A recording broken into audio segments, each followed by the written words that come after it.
매년 한국 사회 트렌드를 소개하는 트렌드 코리아 2025를 보게 되면 한국에서 되게 유행했던 소확행이라는 말을 설명을 합니다. 이 소확행은 작은 확실한 행복의 줄임말입니다.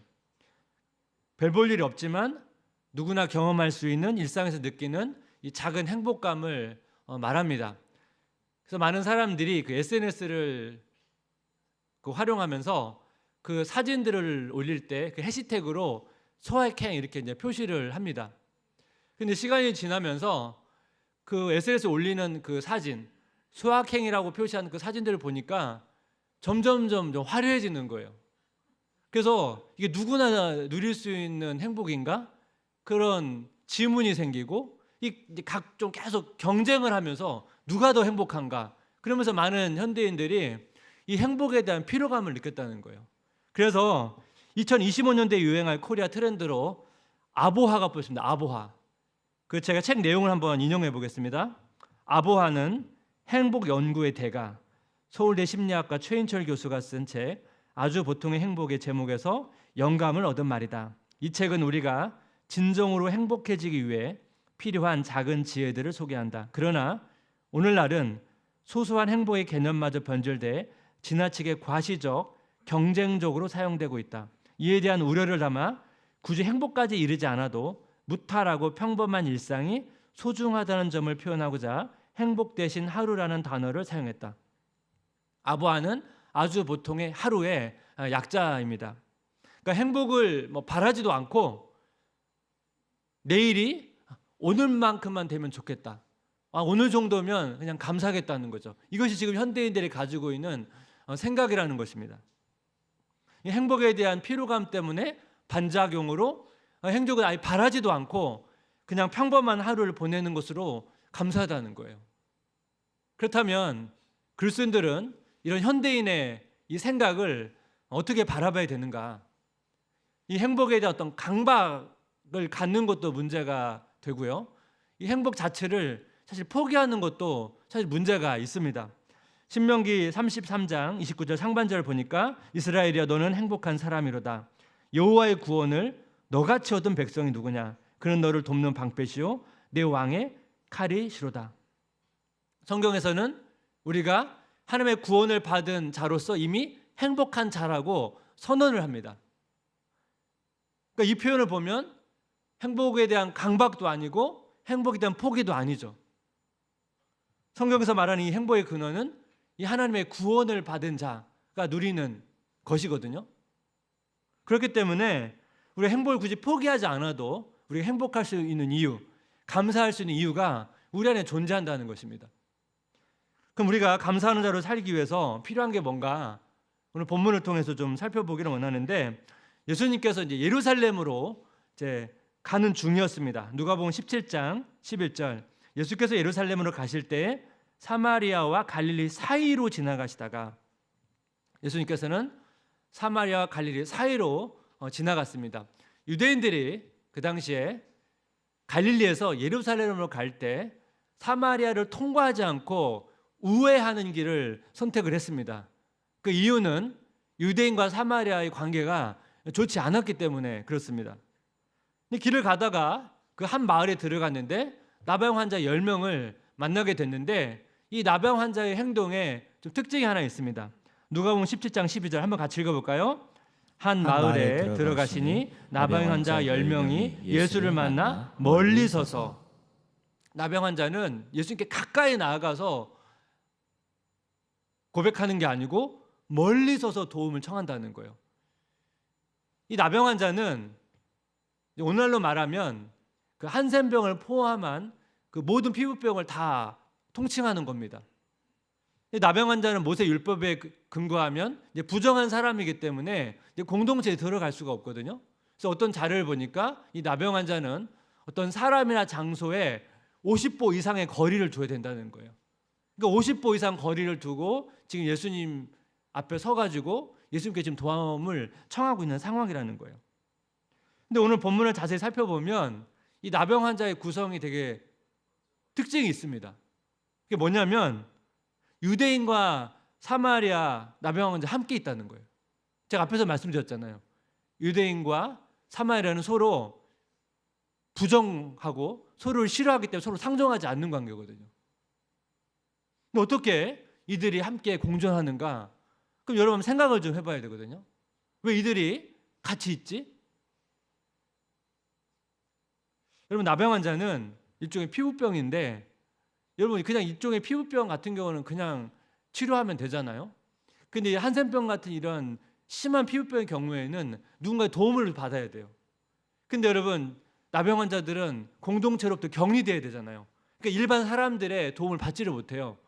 그러다 보니까 어떻게 해요? 나병 환자들끼리 서로 도움을 주고받거든요. 그래서 지금 유대인과 사마리아 환자가 함께 같이 있는 거예요.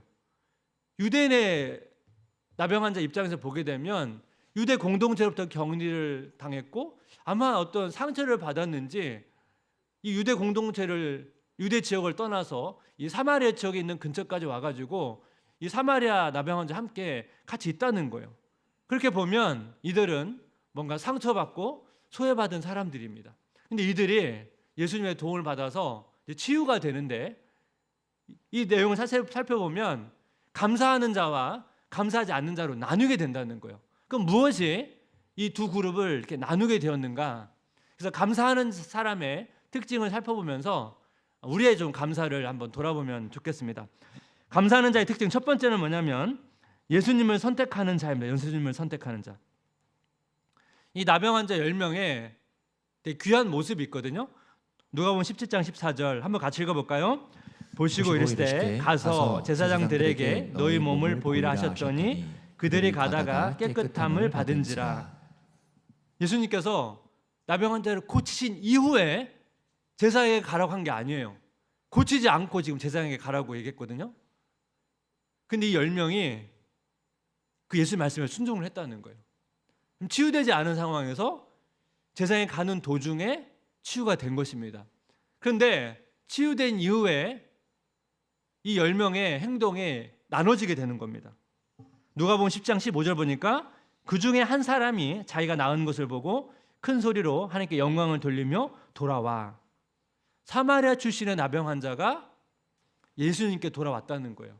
그럼 다른 9명은 어디에 갔을까요? 제사장에 갔겠죠. 근데 예수님께서 이 한 명만 돌아온 것을 보고 예수님께서 의아함을 가지고 질문을 던집니다. 누가복음 17장 17절. 예수께서 대답하여 이르시되 10사람이 다 깨끗함을 받지 아니하였느냐? 그 9은 어디 있느냐? 그 9명이 어디 있는지 물어요. 그럼 어디 있을까요? 제사장에 갔겠죠. 자, 예수님께서 지금 제사장에 가라고 하셨잖아요. 근데 왜 예수님께서는 그 9명이 어디 있는지 물을까요? 그 여기에는 예수님의 어떤 의도와 어떤 예수님의 마음이 있겠죠. 치유받은 나병 환자가 제사장에게 찾아가는 것은 문제가 있진 않아요. 가야 돼요. 치유받은 나병 환자는 치유된 몸을 제사장한테 보여주고 제사장이 너는 깨끗함을 받았다고 선언을 해야만 자기 공동체로 들어갈 수 있거든요. 그래서 치유받은 나병 환자는 제사장에 반드시 가야 돼요. 근데 문제는 뭡니까? 이 치유받는 과정을 보게 되면 예수님께서 어떤 약을 쓰거나 어떤 안수를 하거나 이런 방식이 아니고 그냥 가다가 저절로 치유가 된 거죠. 거의 기적 같은 일이 일어났거든요. 그렇다면 이 기적 같은 일이 일어났을 때 이 치유를 주신 그 분이 누구인지를 생각했다면 제사장이 아닌 예수님을 선택해야 된다는 거예요. 그러니까 예수님의 입장에서 이 나병 환자를 10명을 제사장에 보내실 때 이들이 치유받은 그 순간에 자기에게 돌아오기를 기대하셨다는 겁니다. 이것이 예수님이 가지고 있는 마음이에요. 그런데 9명은 예수님을 향하지 않고 제사장한테 갔고 제사장한테 보인 후에 자기 공동체로 갔을 것입니다. 근데 그 중에 사마리아 사람만 제사에 가는 것보다 예수님께 가는 것을 선택했다는 거예요. 그래서 이 선택으로 말미암아 이 사마리아 사람만 몸의 치유뿐만 아니라 영적인 구원을 받게 된다는 것이죠. 이들의 선택에 따라서 이들의 인생에 큰 변화가 달라진다는 거예요. 그래서 우리가 살면서 무엇을 선택하냐가 중요하다는 거죠. 우리가 일상에서 하나님을 선택하는 것, 이것이 너무나 중요하다는 것을 오늘 본문은 말해주고 있다는 것입니다. 그 필립 라이큰 목사님의 글을 보게 되면 우리가 예수님을 선택하는 게 얼마나 중요한지를 설명하는 내용인데 좀 길긴 하지만 제가 천천히 한번 읽어보겠습니다. 그리스도의 삶에서 힘들이지 않고 잘 되는 일은 없다. 영적으로 성장하는 유일한 방법은 이전에 하나님을 선택했을지라도 지금 계속해서 하나님을 선택하는 것이다. 우리는 하나님의 말씀을 읽음으로써 하나님을 선택한다. 우리가 필요로 하는 모든 것을 위해 기도로 그분께 나아감으로써 하나님을 선택한다. 또 학교에서 열심히 공부함으로써 우리 소명과 직업에 대한 그분의 계획을 따름으로써 하나님을 선택한다. 우리가 가진 것에 만족하고 더 움켜쥐지 않음으로써 하나님을 선택한다. 또 죄를 거부하고 거룩을 받아들임으로써 하나님을 선택한다. 미안해요, 용서해요, 사랑해요와 같은 말을 함으로써 하나님을 선택한다. 하나님이 원하시지만 고생스러울 것을 아는 삶의 영역을 비롯하여 우리가 하는 모든 일에서 그분을 최우선순위에 둠으로써 하나님을 선택한다. 신앙생활은 우선순위를 두고 하나님을 선택하는 것이라는 거예요. 그래서 하나님을 지속해서 선택하는 과정을 통해서 우리가 영적으로 성장한다는 거예요. 근데 여기 보면 영적으로 성장하는 유일한 방법이라는 것입니다. 이 말을 뒤집으면 우리가 삶에서 하나님을 선택하지 않으면 우리 신앙 성장에 진보가 없다는 것이죠. 제가 오늘 이 내용을 묵상을 하다가 그 아버지 이제 장례를 치르는 과정에서 있었던 일인데요. 저희 누나 가정에 자녀가 하나 있습니다. 이 자녀가 하나다 보니까 외로울까봐 이제 개를 키웠거든요. 제가 누나 이제 집에 갈 때마다 항상 그 개를 봤습니다. 참 오랜 시간 그 개를 키웠는데요. 아버지 이제 장례를 이제 치르다 보니까 누나가 이제 개를 장례장에 데려올 수가 없으니까 그 장례 기간 동안 개를 잠시 맡겼습니다. 근데 그 집에서 잠시 이제 현관문이 열려 있었던 것 같아요. 그때 개가 이제 나간 거예요. 나갔는데 이 개가 자기 집이 아니다 보니까 집을 찾아오지를 못하는 겁니다. 누나가 이제 이 장례가 있으니까 개를 찾지 못하고 이제 장례 마치고 나서 이제 개를 찾으러 다녔거든요. 뭐 전단지도 붙이고 개가 갈 만한 곳을 찾아다녔는데 찾지를 못한 겁니다. 중간중간에 이제 전화가 와서 개를 보았다고 하면 누나가 이제 내포라고 하는 데서 살고 있었는데 대전에 가서 확인해 보기도 하고 근데 갔는데 아닌 거예요. 근데 결과가 지금까지도 못 찾았거든요. 그래서 누나가 거의 지금 이제 포기를 했는데 뭐 그 아버지 장례와 겹쳐서 누나한테 굉장히 슬픈 일이죠. 거의 가족과 같은 개를 잃어버렸으니까요. 누나가 이제 그 대전에서 이제 계속 그 개를 찾는 과정에서 본인이 이제 묵상한 거를 나눠줬는데요. 자신이 신앙이 없었을 때 예수님께서 자기를 이렇게 찾으셨겠구나 그런 생각을 했다는 것입니다. 제가 전에도 한번 저희 가정 얘기를 한 적이 있는데 저희 가족은 아무도 믿지 않았습니다. 처음에 이제 저랑 형이 비슷한 시기에 교회를 나가기 시작했고 누나는 좀 늦게 직장 생활하다 늦게 좀 신앙생활을 했거든요. 누나가 이 슬픔 가운데 그 개를 이렇게 찾는 과정에서 자기는 어떻게든 개를 찾지 못했지만 자기가 방황할 때 자기를 포기하지 않고 자기를 찾아와 주신 그 예수님의 은혜에 대해서 생각을 했다는 거예요. 전 그 누나의 그 고백이 저한테는 참 은혜가 됐습니다. 신앙은 하나님을 선택하는 것입니다. 슬픔 가운데 예수님을 선택하는 것입니다. 감사할 이유를 찾는 것입니다. 한 주간 동안 뭐 순자님들과 성도님들과 감사의 제목을 이렇게 나눌 기회들이 있었는데 그 감사의 나눔을 이렇게 들어보니까 어떤 필요를 채워주신 감사도 있고 너무 현실적으로 힘들고 어려운 상황인데 이 자기를 붙들어주고 계신 그 하나님의 은혜 때문에 감사하는 고백도 있고 그래서 한 분 한 분 이 감사의 제목을 들으면서 참 저에게 은혜가 됐습니다. 또 교회적으로도 아직 저희가 뭐 딱 3년 되지는 않았지만 지난 3년 동안 이렇게 불편한 교회에 또 찾아와 주시고 또 교회에서 섬겨주신 한 분 한 분들이 너무 감사한 마음이 들었습니다. 이 자리까지 정말 하나님의 은혜로 여기까지 왔고 또 한 분 한 분의 그 수고와 헌신 때문에 여기까지 올 수 있었거든요. 저희가 10월 한 달 동안 감사 노트를 활용해 가지고 이 감사를 계속 우리가 묵상하고 있는데 우리를 선대하신 그 하나님의 은혜를 생각하면서 우리가 일상에서 지속적으로 그 예수님을 선택하는 그런 삶이 되시기를 주님의 이름으로 기도하고 축복합니다. 감사하는 자의 특징 두 번째는 뭐냐면 예수님을 예배하는 자입니다. 예수님을 예배하는 자. 그 사마리아 사람의 입장에서 보면 여러분 그 자신의 질병에 치유되니까 그 예수님께 얼마나 감사한 마음이 들겠습니까?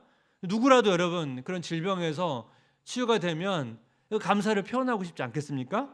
근데 누가는 이 사마리아 사람의 행동에 있어서 이 감사를 표현하는 데 있어서 그 사람의 어떤 특정적인 행동을 되게 주목해서 기록을 하고 있습니다. 누가복음 17장 15절 16절 한번 같이 읽어보겠습니다. 그 중에 한 사람이 자기가 나은 것을 보고 큰 소리로 하나님께 영광을 돌리며 돌아와 예수의 발 아래에 엎드려 감사하니 그는 사마리아 사람이라. 사마리아 사람이 감사를 표현하는데 예수님의 발 아래 엎드렸대요. 그러니까 입술로만 감사를 표현한 게 아니고 이 경배의 자세를 취했다는 거예요. 그렇다면 여러분 이 경배의 자세를 취했다는 것은 뭘 의미합니까? 사마리아 사람은 예수님을 예배받기 합당하신 분으로 인식을 했다는 것입니다. 예배는 우리에게 은혜를 베풀어주신 하나님을 향한 감사의 고백입니다. 그래서 우리가 공적인 예배나 일상의 개인적인 예배 모두 이 예배의 모든 출발점은 이 하나님을 향한 감사에서 출발을 하는 것입니다. 구약 성경을 보게 되면 12지파로 나누게 될 때 레위 지파를 따로 만듭니다. 이 레위 지파는 이스라엘의 제사를 돕기 위해서 따로 구별되어 세워진 사람들인데요. 그 레위 지파를 세운 목적에 대해서 역대상 10장 4절을 보니까 또 레위 사람을 세워 여호와의 궤 앞에서 섬기며 제사를 섬겼다는 거죠. 그다음 보십시오. 이스라엘 하나님 여호와를 칭송하고 감사하며 찬양하게 하였으니 레위인은 이스라엘 제사를 돕기 위해서 섬긴 것뿐만 아니라 그다음 뭐예요? 하나님을 찬양하고 예배하고 감사하도록 세워졌다는 거예요. 예배를 참여하거나 예배를 섬기거나 그 목적 모두 뭐예요? 이 하나님을 향한 감사에 포커스가 있다는 것을 우리가 알 수가 있습니다. 저희가 지금 활용하고 있는 감사 노트를 보게 되면 그 소경욱 작가의 글 가운데 이 비슷한 내용이 있습니다. 감사는 챌린지하는 것이다. 감정의 표현이 아닌 의지의 결과이며 기도인 동시에 예배입니다. 감사는 예배고 예배는 감사죠.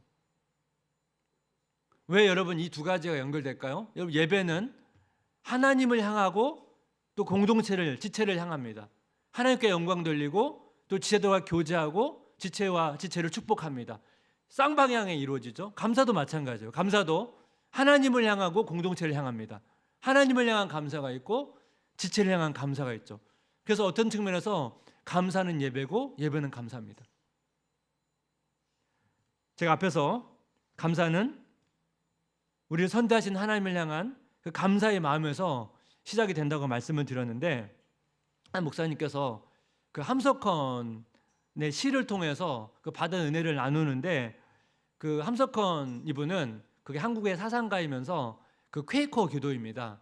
이분의 시 가운데 그 님이 오신다라는 시가 있거든요. 이 함석헌 이분이 이제 1900년대 초반 때 태어나신 분이다 보니까 이분의 시를 보면 우리가 쓰는 현대어가 좀 아니긴 하지만 옛날 한국말이긴 하지만 그 말이 저에게 주는 되게 울림이 있었습니다. 한번 제가 앞부분을 읽어보겠습니다.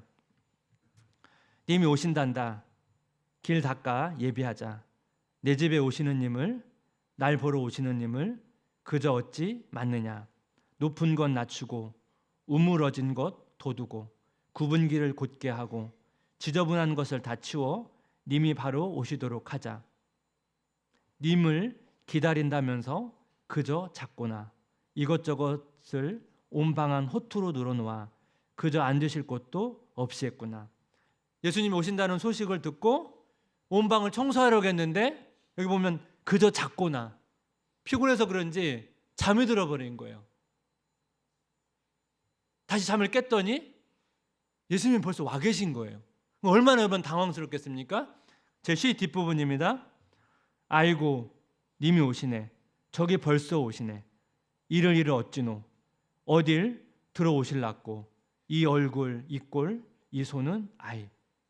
벌써 도착하신 예수님 때문에 당황하고 있는데 그 다음 시를 보면 이 정리 안 된 집에 도착하신 예수님께서 이렇게 말씀하세요. 이에 걱정 마라. 나도 같이 쓸어주마. 나 위에 쓸자는 그 방 내가 쓸어 너를 주고 닦다가 달아질 내 맘 내 닦아주마. 예수님께서 정리 안 된 그 집에 도착하실 때 나도 같이 쓸어주겠다는 거예요.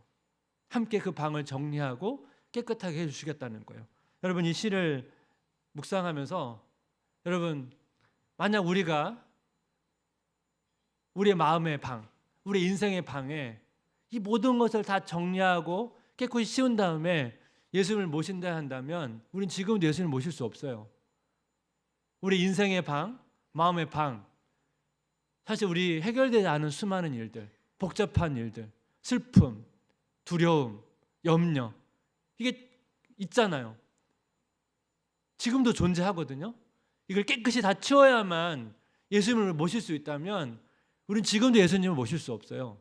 근데 예수님께서 정리 안 된 우리 인생 가운데 찾아오셔서 그 십자가의 보혈로 깨끗게 해주시고 정결케 해주셨기 때문에 지금 우리 마음속에 계신 거 아닙니까? 예수님께서 부활하셔서 하늘 보좌에 계시지만 성령님을 보내주셔서 지금도 우리 안에서 우리를 도와주고 계세요.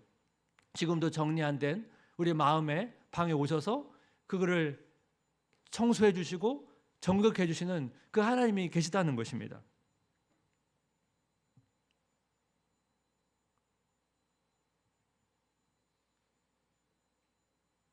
우리가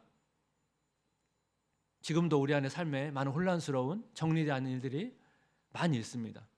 근데 우리가 이런 인생 속에 살아갈 때 무엇이 필요합니까? 지금도 예수님께서 우리 삶 가운데 개입하기를 원하시거든요. 우리를 도와주기를 원하세요. 그 문제를 처리하고 그 문제를 정리하는 것에 우리를 도와주기를 원하세요. 근데 예수님께서 인격적인 분이시거든요. 우리가 마음을 열고 그 삶의 문제 가운데, 우리 복잡한 문제 가운데, 슬픔 가운데 예수님을 모시고 우리를 내어드려야만 예수님께서 우리를 만지시고 고칠 수 있거든요. 근데 우리는 주로 마지막에 가서야, 우리 힘으로 다 해보고 안 돼서야 그때서 예수님을 선택하고 그때서 예수님을 붙잡는 일들이 많은데, 이 시를 통해서 그 예수님의 사랑, 정리되지 않은 인생 가운데 찾아오셔서 지금도 우리를 돕고 섬기시는 그 예수님의 사랑과 은혜를 묵상하면서 우리가 마지막에 가서 예수님을 선택하는 게 아니고 예수님을 선택하고 싶고 예수님을 예배하고 싶고 그런 마음의 그 은혜들이 다시 한번 회복되면 좋겠습니다. 깊어가는 가을에 나에게 찾아와 주신 그 예수님의 은혜와 사랑을 묵상하면서 이 한 주간 동안 예수님을 선택하고 예수님을 예배하고 그러면서 예수님께 감사하는 한 주간의 삶이 되시기를 주님의 이름으로 기도하고 축복합니다. 이 말씀을 묵상하면서 계속 떠올랐던 찬양이 있거든요. 그 아름다우신 예수님을 선택하고 싶다는 그 고백을 이 가사를 통해서 나누면 좋겠습니다. 오 주님 당신은 내 삶 구석구석까지 감찰하시며 나를 응원하시는 분, 내 길을 밝혀서 영원한 생명의 길로 인도하시며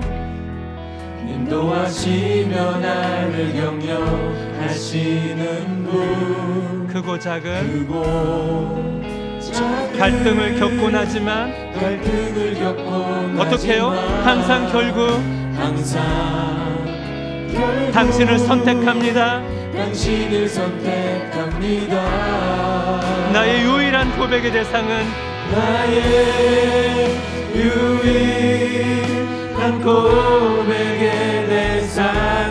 오직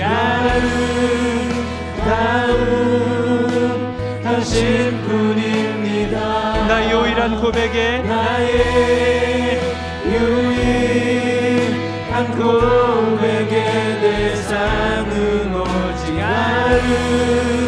아름다운 당신뿐입니다. 나의 예배를 받으소서. 나의 예배를 받으소서. 홀로 영광을 받으소서. 홀로 영광을 받으소서. 주여 나의 주여. 나의 우리 다시 한번 고백할까요? 오 주님, 오 주님, 당신은 내 삶 구석구석까지 감찰하시며 나를 응원하시는 분. 내 길을 밝혀서 영원한 생명의 길로 인도하시며 나를 격려하시는 분. 그곳 작은 갈등을 겪곤 하지만 항상 결국 당신을 선택합니다. 나의 유일한 고백에 나의 유일한 고백의 대상은 오직 아름다운 당신뿐입니다. 나의 유일한 고백의 대상은 오직 아름다운 우리 다시 한번 나의 유일한 고백의 대상은 나의 유일한 고백의 대상은 오직 아름다운 당신뿐입니다. 나의 유일한 고백에 나의 유일한 고백의 대상은 오직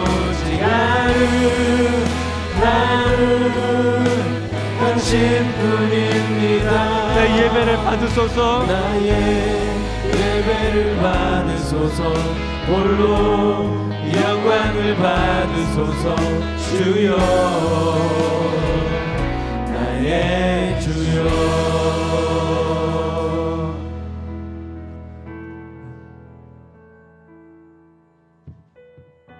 우리의 인생의 방해, 우리의 마음 방해, 아직도 정리되지 않은 수많은 일들과 아픔들을 우리가 안고 살아갈 때 예수님께서 우리를 도와서 그 방을 정리해 주시고 깨끗하게 해 주시길 원하십니다. 우리가 마음을 열고 그분을 우리 삶 속에, 그 문제 속에, 그 슬픔 속에 개입하는